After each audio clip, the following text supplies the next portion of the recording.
example, Prabhupada noted when a servant was cleaning his quarters, there was a picture of Srila Prabhupada there. And the servant, in the course of cleaning, he moved the picture, and when he put it back, he put the picture upside down. And didn't think that there was something wrong with that, or didn't notice, or whatever, but it's a clear sign of neglect. Another time, in Los Angeles, when Srila Prabhupada was at the deity greeting, and then taking Charanamrita, he became very disturbed that someone had put salt in the Charanamrita instead of sugar. And when he inquired who has done this, then one Mataji, she was a new girl, she kind of laughingly said that she did it in a very not serious way. And Srila Prabhupada did not appreciate this attitude. Prabhupada would be generous to someone if they made a mistake, if they would show remorse and determination to not do the thing again. But this girl's attitude was just not serious. And Prabhupada took these things as symptoms, not just this one girl, but she's a new girl, so that means she has taken on an attitude that she has learned from others. This came out another time, the same year, when before starting his class, Srila Prabhupada inquired, who here in the temple is not chanting their 16 rounds? And then one Mataji, this time an older Mataji, she raised her hand. And Prabhupada commented, well, if the oldest ladies here, someone from that group is not chanting her rounds, that means others will not be doing too, following that example. And so he inquired how this has come about, and he learned that the temple president had given an instruction that so much work to be done in the temple, so there is no need to chant 16 rounds. Just do your service for Krishna, and Krishna will understand. So Prabhupada was extremely disturbed by this.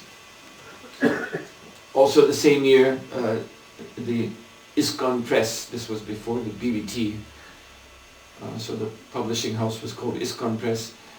They printed the second canto of Srimad Bhagavatam. At this time they were printing in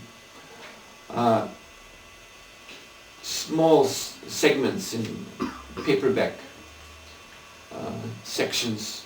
I forgot now if it was chapter by chapter, but anyway, it was not like we have now, even one whole canto in one volume, or previously a canto divided into 2 or 3 or 4 volumes. But these were very small segments coming out. So the second canto segment, first segment came out, and on the front cover, simply A.C. Bhaktivedanta Swami was shown, and then Acharya of the International Society for Krishna Consciousness. So Srila Prabhupada was very perturbed about this, because the proper title is His Divine Grace, A.C. Bhaktivedanta Swami, Prabhupada, founder Acharya of the International Society for Krishna Consciousness. So this was another symptom of neglect of the spiritual master. And there were more instances, and it finally came to where, when Prabhupada was leaving from Los Angeles to go to Hawaii, then a devotee who was filling out some legal form that was needed either to leave the country or enter some other country, I've forgotten. But he was reading through the questions from the form and just mechanically going through and even asking Srila Prabhupada, this question, have you ever engaged in any criminal activities? So a disciple to ask the spiritual master such a question, even reading from a form, is absurd. And Prabhupada commented at this time that I am surrounded by persons I cannot trust. It is a very dangerous situation. So Prabhupada expressed at this time his intention to go to India and never come back to the USA. Of course, Prabhupada didn't do that, but he was teaching his disciples a severe lesson. That this offense by neglect had been mounting up. So Prabhupada was expressing his complete, utter disgust. And so he went to India, and a few of his Western disciples were there already, very few, and some were coming with him. And Prabhupada began preaching there, and an impression was made in the Indian society. Srila Prabhupada could see that India was very ripe for preaching. He had left India to come to the West because his efforts in India really were bearing no fruit. But now, after he had successfully established Krishna consciousness in Western countries, then on his return to India, he found there, by Lord Chaitanya's grace, a fruitful field. So then the message was sent to disciples in America and also in London that they should come to India and help Srila Prabhupada in his preaching mission. So I'm speaking like this partly because this was going on just at the time I joined, and also it's nice to have a background, because here, when we come to The Hague or others, Rotterdam, other such cities, in our congregation we of course see many persons of Indian descent. I think most of you are not actually from India directly, but coming from Indian families. And for someone like myself who's been in International Society for Krishna Consciousness from early times, as I said, I joined in 1970, this is something for me to appreciate, because in the earliest days of ISKCON, there were no Indian devotees at all. And so I'm telling you the story how that all started. Prabhupada went back to India in 1970, late, and began preaching in 71. And his Western disciples came. There were two starting points in India, in Calcutta and in Mumbai. And then of course it was called Bombay. So, and it began, Prabhupada directed his disciples first to do like they had done in the Western cities, to go on the street with Harinam, cartels, Mridanga, chanting Hare Krishna. But after a few weeks of that, Srila Prabhupada, he discontinued this program. Not totally, but he told his disciples, it is more important for you to go and preach to the higher class of people and make life members. This was the origin of the life membership program. So the plan was the devotees should go to wealthy persons, business people, influential people, and preach, tell them about Krishna consciousness, about Srila Prabhupada's ISKCON, and get them to give a donation of 1,111 rupees. And nowadays that's nothing, but at that time it was something more. And it was on these donations that these life membership collections that the devotees were able to live in India. So these life membership preaching started both in Calcutta and in Mumbai. And by this preaching, then more and more influential people were becoming involved. Oh yeah, I have to also mention, before going onward, that because I've noticed this myself, Srila Prabhupada, he reduced the amount of Harinam that the devotees were doing on the street because the people were misunderstanding. And I've seen this myself when I was recently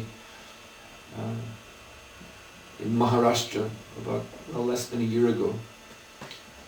Among high-class people, when they see kirtan being performed, especially out on the street, they relate this with low-class people. Their unfortunate mistake, but they have this impression in their minds. So Prabhupada he thought it's important to get the higher class of people because they can do more for Krishna, for this mission. And so it happened that this higher class of people were reached and they were helping Srila Prabhupada's mission in different ways. So in Mumbai, for example, the devotees were able to get a very nice temple. Of course, now they have a much nicer temple, but at that time this was also nice. In a new building called the Akash Ganga building. And this was newly built, and the devotees had the whole 7th floor. Also in this building was the Pakistani embassy. So it was quite a notable address. And Srila Prabhupada, in discussing with his devotees how to expand preaching, he arrived at the idea of a pandal program. In India, devotees were noticing that different swamis and gurus, they were having pandal programs. So they thought, let us have the biggest pandal program anyone has ever seen in Mumbai. And have it on the Cross Maidan, which is a very prestigious central park area. And so they geared up, they got their life members engaged and did so many wonderful things that had never been seen before in India in promoting such a kind of spiritual program.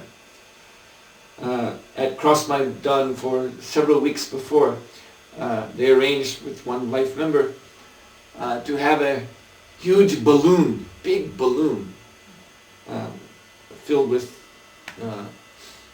this helium gas, so it would float.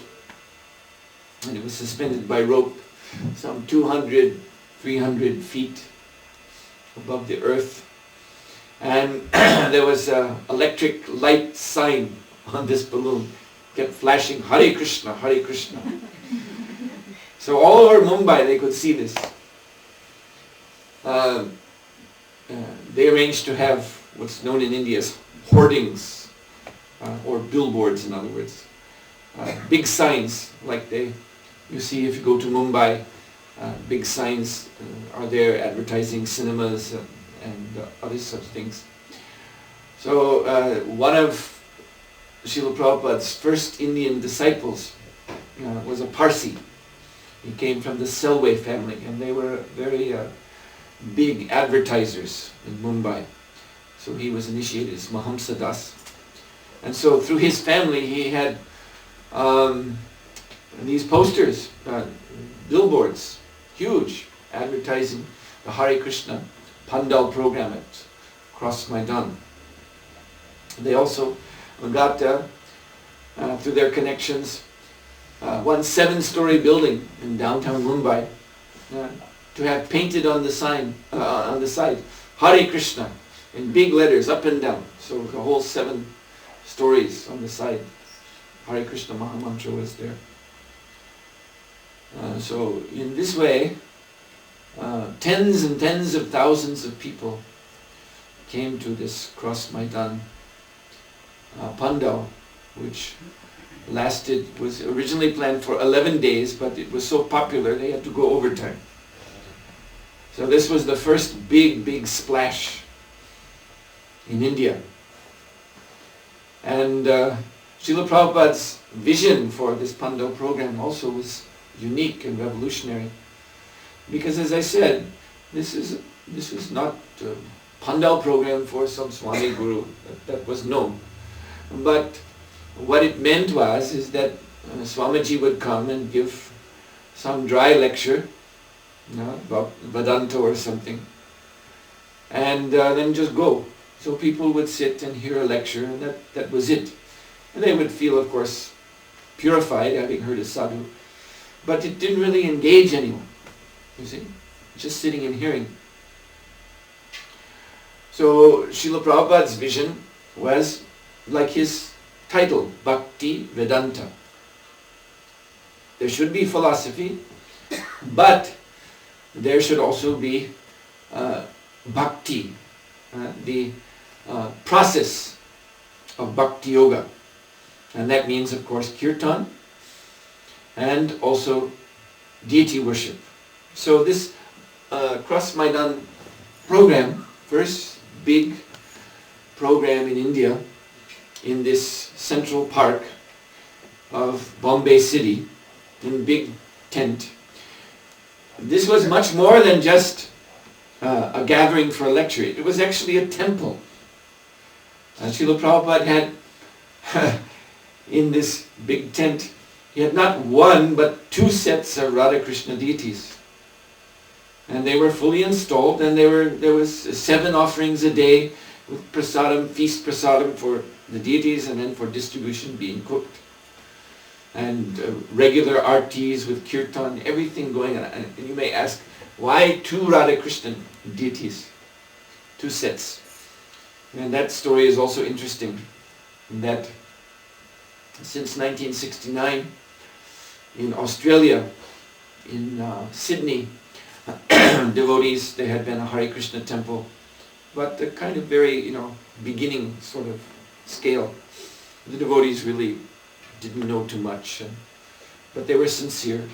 And in their temple they simply had pictures of Radha and Krishna and Lord Chaitanya Mahaprabhu. So one Indian man who was visiting Australia, he came to the temple and he saw this and he thought, I could do some service. So he said, I'm going back to India and I'll send you a set of Radha Krishna deities.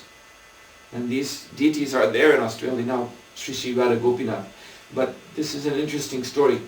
When he said this, the devotee said, oh, nice, but in one ear, out the other. They didn't take him seriously. They didn't really know what is deity anyway. So they're so busy with their own things. So it really didn't make any impression on them. But he was thinking, I want to do this service. These young boys and girls are very sincere, so let me do something for Krishna. So he went back, his city was Mumbai, so he went back to Mumbai. And he had these very beautiful Radha Krishna deities made. And then they were shipped in a big crate. They were shipped to Sydney, Australia. But in the meantime, the devotees had left that address that was in a place called Bondi Beach, and they'd gone to another place. And they had just left no forwarding address. There was no one to direct anything coming to that former address to the next address.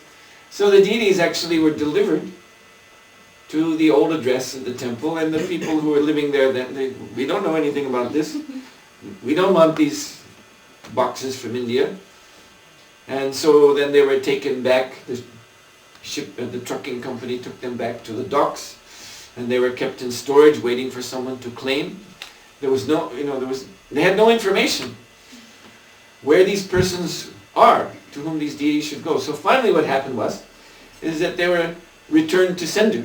They were put out back on a ship going back to Mumbai.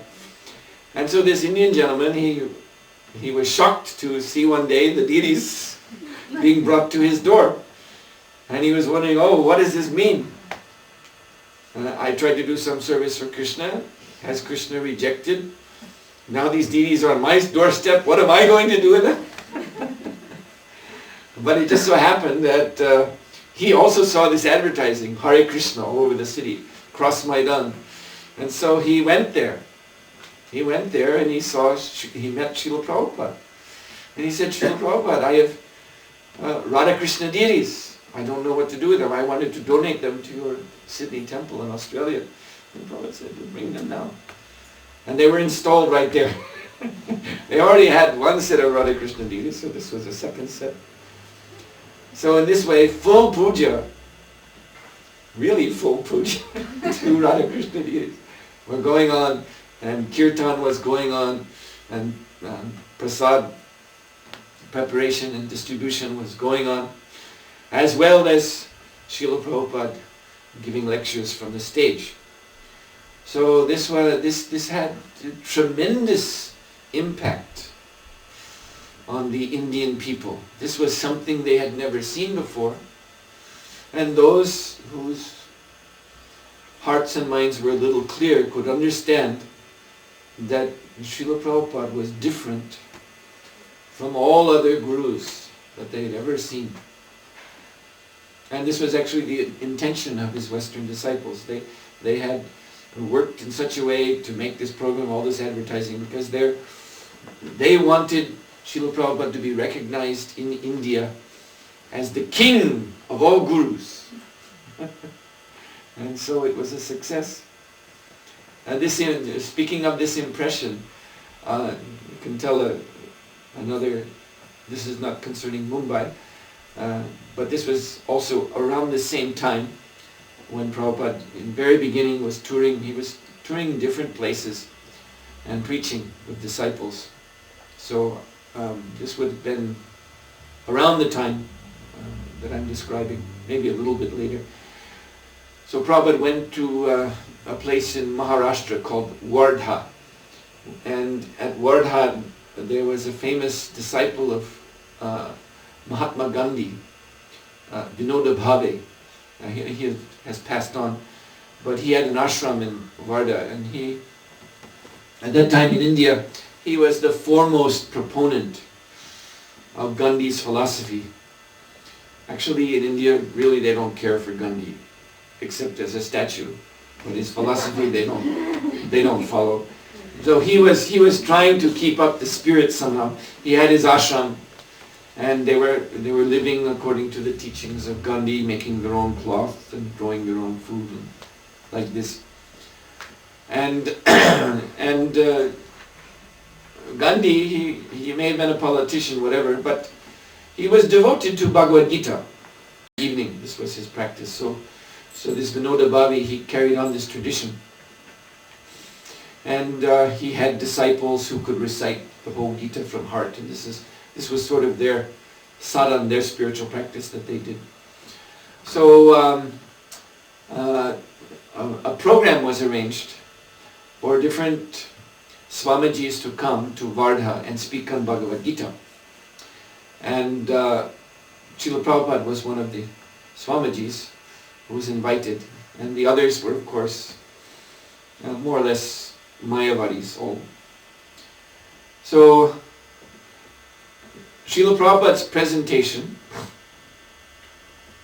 consisted of his Western disciples getting up and having a roaring kirtan, and everyone in the whole place started chanting and dancing, and they were so ecstatic, like jumping out of their bodies, and they'd never seen anything like this before. So they were really tasting the nectar of the holy name. And then after the kirtan, then Prabhupada spoke, explaining that what you have just experienced, this is the real teaching of Bhagavad Gita. And he explained, as we know, Krishna spoke the Gita and then came again as Chaitanya Mahaprabhu to show us how to follow Bhagavad Gita. And this is what Chaitanya Mahaprabhu has shown. Harinam Sankirtan. So it was a very brief, but of course very compact, full of meaning type of lecture. But very easy for everyone to understand, and everyone was so happy having experienced kirtan and then heard this wonderful explanation that this is the real practice, the real genuine practice of Bhagavad Gita. So everyone, all there, this Pandal in Warta was so impressed with Srila Prabhupada. Then the next speaker was one of these Mayavadi gurus with a name like Swami Trilokeshwar or something. And so he sussed out the situation that this Bhaktivedanta Swami has everyone in his hand. So he wanted, he wanted to change that. So he could understand. He's done this with the kirtan.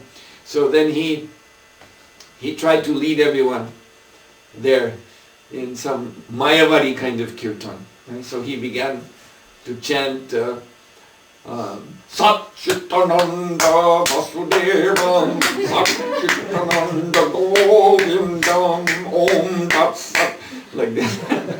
And the people out of politeness were trying to follow, but it was totally, it was just, hardly any sound coming out and looking at each other like, what is this? So this Swamiji, by that attempt, he made himself even smaller than he was a moment before in Prabhupada's presence. So this, back to Mumbai, this was March, this Pando program started March 25th, 1971. So this was a roaring success for that reason, the combination of bhakti and Vedanta, the actual practice of Krishna consciousness, that is open to everyone, open for all to experience and relish. So I just wanted to focus on this beginning of Srila Prabhupada's preaching in India. Of course, then it just mushroomed, and the Bombay temple at Juhu came out, and Vrindavan, Krishna Balaram Mandir, and the temple in Calcutta, and other temples in South India, Hyderabad. All of these came out during Srila Prabhupada's time on this earth.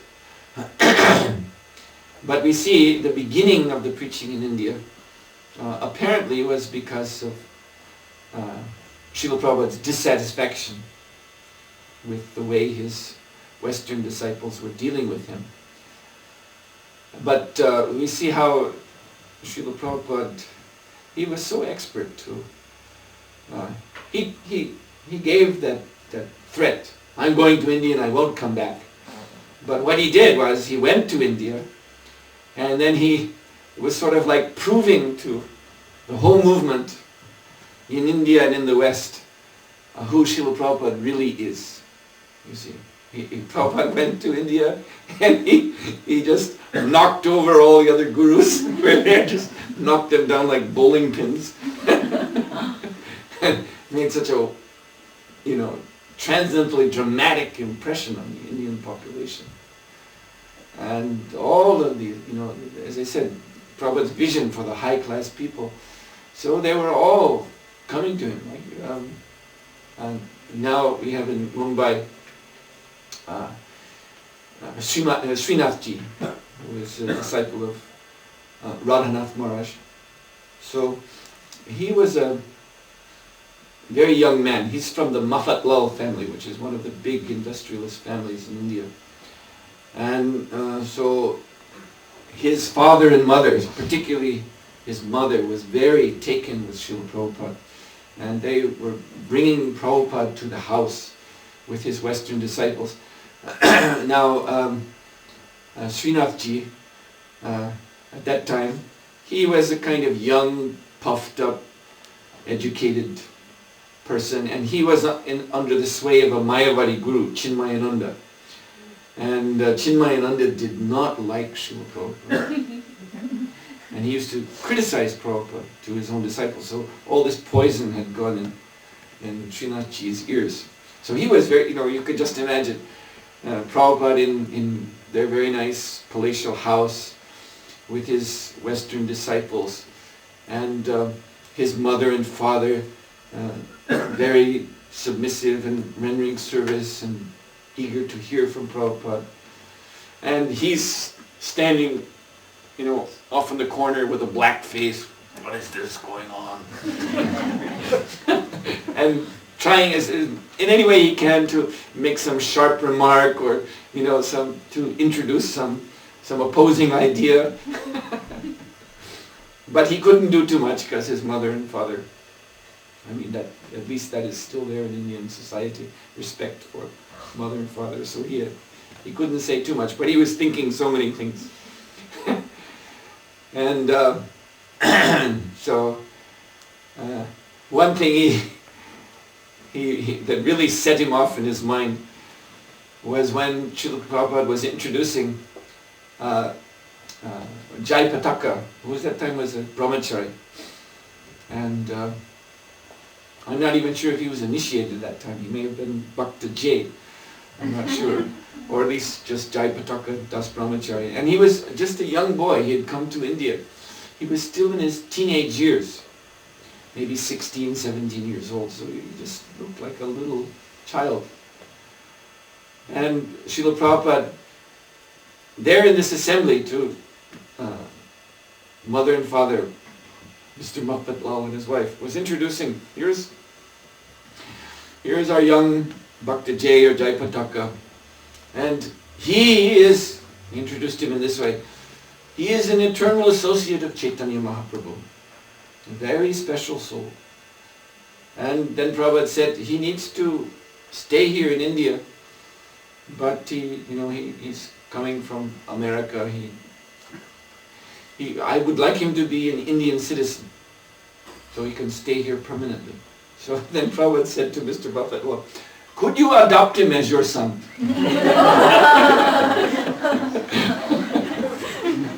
And Mr. Muhammad Lal, he was, well, Swamiji, we can investigate this. He was, trying to be positive to this idea. And you can imagine what Srinathji, who is the real son, was thinking. What is this nonsense? And he was really thinking, this Swami Bhaktivedanta, he's a real rascal. He's a real rascal. Look at how he's manipulating. So he was really offensive. But in time, because of his family's involvement in Krishna consciousness, and because of repeated association again and again with His Holiness Giriraj Maharaj, then Srinathji's heart, it took years. It took years. Actually, his heart did not fully change while Srila Prabhupada was on the planet. But finally, hearing so much philosophy, getting so much association, taking so much prasadam, he was, and then some light was awakened in his mind, and he began to ask questions to this Chinmayananda, and the answers he could see were not sound answers. His questions about Krishna and about Bhagavad Gita, he could see that here, in Srila Prabhupada's movement, there is real philosophy, and here it is just mush. You see? So this was the impression that Srila Prabhupada made in India, and this is what I'm saying, that in this way Srila Prabhupada established his position for all to see without any question. His Western disciples, who may have been a little neglectful before, they started to flock to India. They were hearing the glories of Prabhupada's preaching, all of the wonderful things he was accomplishing, so everyone wanted to come. The Western countries were trying to hold on to the backs of the dhotis of the brahmacharis. They would sneak out in the middle of the night and go to the airport and fly. It was like an exodus. So this was the real mushrooming glory. My godbrother, departed godbrother, Hayagriva Prabhu, he's written a book called The Hare Krishna Explosion. He's compared the ISKCON movement to an explosion. So this was like an atom bomb, when it reaches that mushroom effect. This took place in India. The full glory of the explosion of the Hare Krishna movement. So it's interesting to reminisce in this particular period, because, in those days, for us who are the first members of the Hare Krishna movement coming from the West, India was, we didn't have any idea about India really. It's a mythical place, the image of snake charmers, cobras in the basket, magic rope trick, and yogis doing mystical things, and really no clear idea of what India was about. And in the West at that time, at least in America, where I came from, you hardly saw any Indians there. There was very rare thing. Very few were living there. So we had joined a movement where we're worshipping Krishna, learning Bhagavad Gita, all this from India, but we have really no idea what India is. And but now in ISKCON, now when we look at ISKCON, so many years later, actually the place where our movement is strongest of all in the whole world is India. The place that is making the most devotees is India. The place where the most books are being distributed is India. The place that has the biggest, most opulent temples is India. And in India, as I have seen, the level of respect of the populace for ISKCON is so high. Even though it is, because in ISKCON in different places in the West there have been some problems, legal problems, some scandals, this or that. And this news also filters in, because newspaper reporters are always look for dirt to splash. So this news filters in, but the people, it doesn't concern them. And they know from their own experience what is ISKCON, what is Krishna consciousness, and who is Srila Prabhupada. So this is all the result of Srila Prabhupada's vision, his personal efforts in service of his spiritual master. Also, just a whole other chapter is that just after that Cross Maidan program in Mumbai, that's when Prabhupada left and went to Russia. And that's like, another great chapter. Another place of so many devotees and so many temples. And so, now we are here to remember Srila Prabhupada and worship him on his Tirubhava Day. So, don't be neglectful even in your mind of Srila Prabhupada's position and Srila Prabhupada's potency. This is the lesson from this class. And we see what Srila Prabhupada could do. You see, just with a handful of spaced out Western disciples with still with LSD in their bloodstream. So, what can... And he is with us now, and that potency is with us now. So we can accomplish anything in Krishna consciousness if we come before Srila Prabhupada in humble serving mood, this eagerness. This was the saving grace of those days. The disciples may have had so many discrepancies, but they did want to serve Prabhupada. They did want to please Srila Prabhupada. This was their life and soul. So that spirit must be kept alive. Alright then, I'm going to stop now. And what time is it? Okay, 20 minutes to 9. So now you want to have Pushpanjali. And then after that, feast. Things shall go on. Srila Prabhupada ki jai! Suhotra Maharaj ki jai!